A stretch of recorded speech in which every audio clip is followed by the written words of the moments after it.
Ideally, I would have approached this from an academic perspective, but I'm just too lazy. I didn't feel like getting links and pulling out my Bible, but then it dawned on me. This is a video response to an atheist. No scripture that I could have quoted or Bible verses I could have put in here would have made a difference. So anyway, I don't think it's possible for a non-believer or someone who is spiritually dead or spiritually sick, or in most cases, I'm just going to say spiritually unaware, to fully grasp spiritual concepts, even if they are otherwise very intelligent people. And a lot of atheists that I know are very, very intelligent. When a believer engages a non-believer, it usually ends in a stalemate. I think it's harder than debating someone with a contrasting set of religious beliefs, because the debate between a believer and a non-believer always digresses from the topic at hand and winds up at square one, which is prove that there is a God. That's where it always seems to end up. I'm going to make an exception in this case because I don't think that this will prove fruitless. The question was, are God and the devil besties?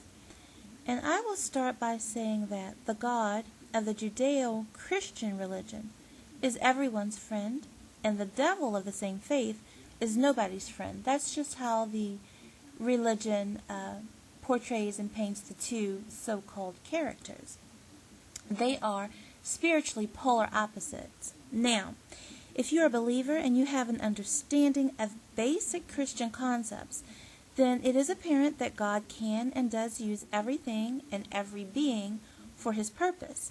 Everything, even the devil, is a vessel of sorts. The devil does not have the same power or the ability to use spiritual beings or objects like God does. Now, with this in mind, any power that the devil has been extended to him or afforded him or loaned him. The devil, like everything and everyone else, is used by God, if you'll allow me to use that term. The devil and beings are used by God to fulfill a divine purpose or a duty. It's not an even exchange. It is not a give and take. It really is all one-sided if you understand the scripture and understand how God is all-powerful and how everything, regardless of how it may appear, it's going to work out to his benefit, as it should. Just like in the physical world, there's a hierarchy in the spiritual world as well. To the Christian believer, God is at the top, and he is there alone.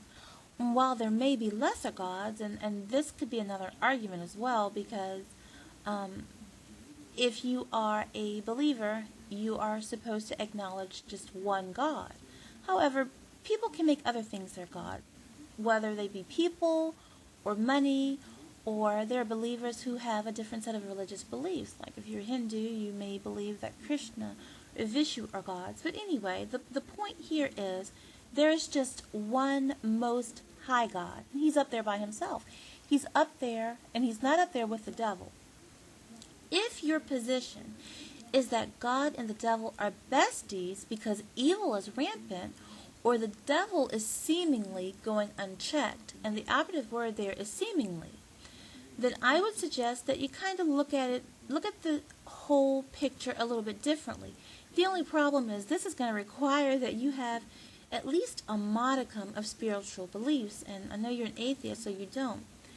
We are all creatures of free will, and because we are all creatures of free will, we can make good choices, bad choices, we can do good and we can do harm, whether knowingly or out of ignorance or unconsciously.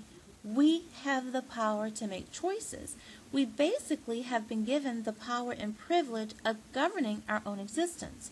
However, we are given moral laws, which are religious texts, and we also have an inner spiritual compass, which is our conscience.